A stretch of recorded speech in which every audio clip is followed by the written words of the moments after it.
তুই রাগ মায়ের সাথে করিস? তুই কে রে? তুই কি রে? তুই কত নরম ছিলি তুই জানিস?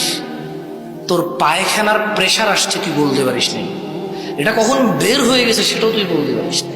তুই এটা হাতে নিছিস আর তুই পায়খানা খাচ্ছিস। তোর ওই অবস্থায় তোর নিরাপত্তা দিয়েছিস, তোর ওই অবস্থায় সে তোকে নিরাপত্তা দিয়েছে। তুই এতটাই নরম ছিলি যে তারা ভয় থাকতো যদি তুই ওদের পিঠের নিচে এসে মারা যাস। তোকে 3টা 4টা 5টা কাঁথা দিয়ে এক সাইডে রাখে নাই, তুই যদি পাল্টি খেয়ে পড়ে যাস।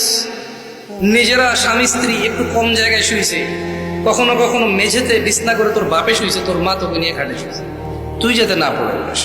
তুই রাগ করিস, তুই কে রে? তোর ছোটবেলাকে তুই বাদ দে রে, তুই তোর ওই ছোটবেলাটাকে বাদ দে যখন তোর মা তোকে এভাবে ধরছে তোর ভালোর জন্য। তুই খাস